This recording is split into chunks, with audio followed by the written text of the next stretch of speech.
요나가 매우 싫어하고 성내며 여호와께 기도하여 이르되 여호와여 내가 고국에 있을 때 이러하겠다고 말씀하지 아니하였나이까. 그러므로 내가 빨리 타시스로 도망하여 싸우니 주께서는 은혜로우시며 자비로우시며 노하기를 더디하시며 인애가 크시사 뜻을 돌이켜 재앙을 내리지 아니하시는 하나님이신 줄을 내가 알았음이니이다. 여호와여 원하건대 이제 내 생명을 거두어 가소서. 사는 것보다 죽는 것이 내게 나음이니이다 하니 여호와께서 이르시되 네가 성내는 것이 옳으냐 하시니라. 요나가 성읍에서 나가서 그 성읍 동쪽에 앉아 거기서 자기를 위하여 초막을 짓고 그 성읍에 무슨 일이 일어나는가를 보려고 그 그늘 아래에 앉았더라.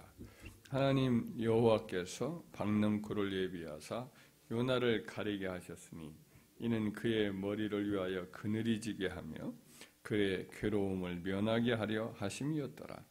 요나가 박능쿨로 말미암아 크게 기뻐하였더니 하나님이 벌레를 예비하사 이튿날 새벽에 그 박능쿨을 갉아먹게 하심에 시드니라. 해가 뜰 때에 하나님이 뜨거운 동풍을 예비하셨고 해는 요나의 머리에 쪼임에 요나가 혼미하여 스스로 죽기를 구하여 이르되 사는 것보다 죽는 것이 내게 나으니이다 하니라. 하나님이 요나에게 이르시되 네가 이 박능쿨로 말미암아 성내는 것이 어찌 옳으냐 하시니 그가 대답하되 내가 성내어 죽기까지 할지라도 옳으니이다 하니라. 여호와께서 이르시되 네가 수고도 아니하였고 재배도 아니하였고 하룻밤에 났다가 하룻밤에 말라버린 이 박능쿨을 아꼈거는 하물며 이 큰 성읍 니느웨에는 좌우를 분분하지 못하는 자가 12만여 명이요 가축도 많이 있나니 내가 어찌 아끼지 아니하겠느냐 하시니라. 아멘. 이제 요나서 4장은 요나의 전도로 니느웨 성읍이 회개한 이후에 있었던 이제 하나님과 요나의 대화의 에피소드로 이렇게 기록되어 있습니다. 가장 어떤 의미에서는 뭐 흥미진진하지 않은 그냥 이제 나머지 여담같이 기록되어 있지만 여기에는 이제 요나에 대한 우리 하나님의 교훈이 담겨 있습니다. 요나가 니느웨 성읍의 회개를 전하라 이렇게 하신 하나님의 명령에 어쩔 수 없이 이제 순종을 했습니다만은 요나의 마음 중심은 크게 달라진 바가 없습니다. 니느웨가 워낙 그동안 자기 동족을 굉장히 그 학대를 하였던 그 원한이 뿌리 깊게 남았기 때문에 이 니느웨 성읍이 멸망하기를 원하는 마음이 그대로 있었던 거죠. 그래서 하나님은 이제 요나의 마음을 좀 깨우쳐 주시려고 박능쿨을 이용을 하시는 거죠.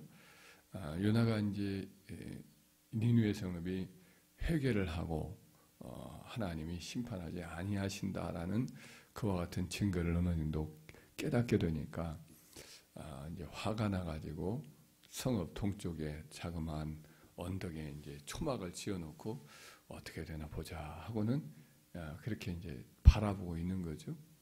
그런데 워낙 햇살이 낮에 뜨거우니까 힘들어하고 있었는데 그때 하나님이 박능쿨을 밤새 이렇게 자라나게 해서 머리를 가려줬어요. 그랬더니 그 서늘한 그늘 아래서 너무 좋아하고 즐거워하는 거예요.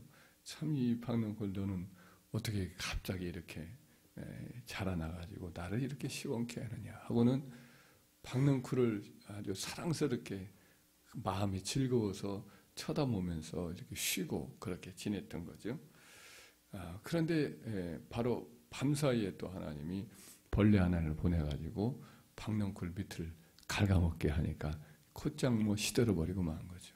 또 아침에 햇살이 떠오르고 뜨겁게 이제 뭐 바람이 또 동풍까지, 동풍은 이제 사막바람이니까 아주 뜨겁고 열사의 바람이 막 불어오니까 그만 정오쯤 드니까 이제 죽겠는 거죠. 정신이 혼미하고. 그러니까 이제 하나님께 괜히 이제 이렇게 불평을 쏟아 넣는 거죠. 하나님, 사는 것보다 죽는 게 낫습니다. 이렇게 이야기를 하죠.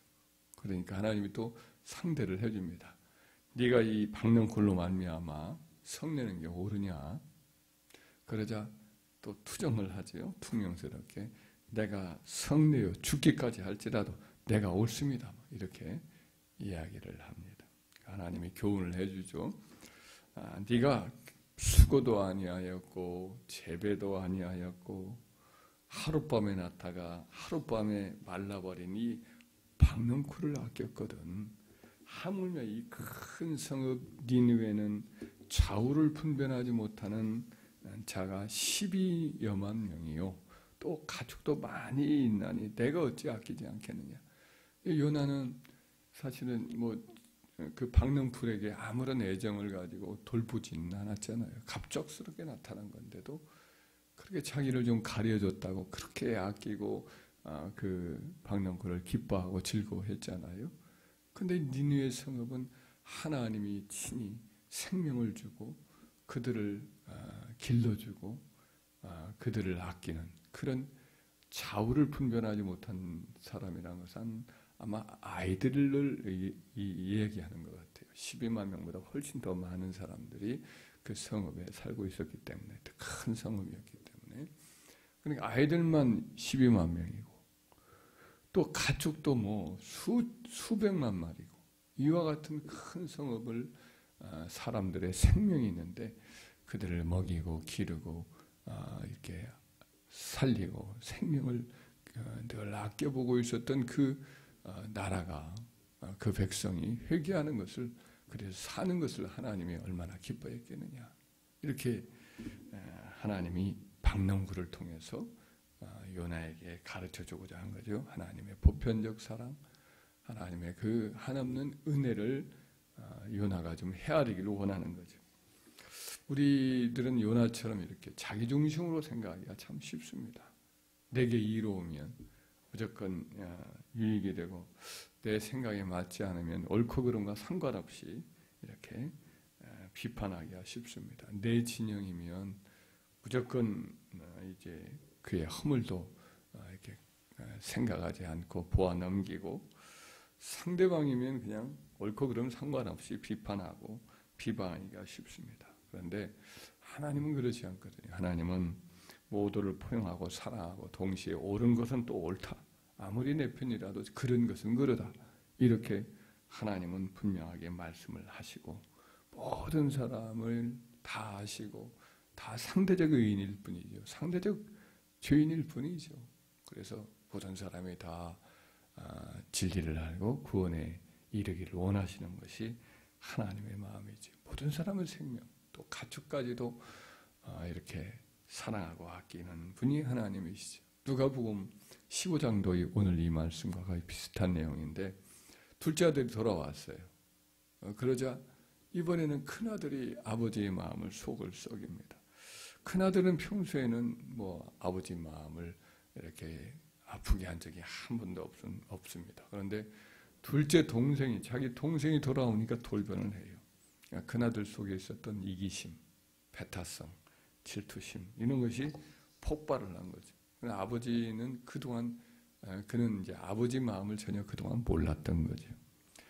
이 집을 나간 둘째 아들 때문에 그동안 말씀이 없는 것 같지만 그 속에는 늘 시커멓게 마음이 타들어가고 한없이 둘째 아들이 그립고 잔치가 있고 집안에 무슨 행사가 있고 그래서 늘 아버지가 환하게 이렇게 얼굴을 하고 그렇게 할지라도 사실은 늘 마음의 시선은 둘째 아들이 나간 저 먼 타향에 가 있고 언제나 돌아오나 하는 그런 모습으로 동구밖을 늘 배회하는 것을 이 큰아들은 전혀 몰랐던 거죠.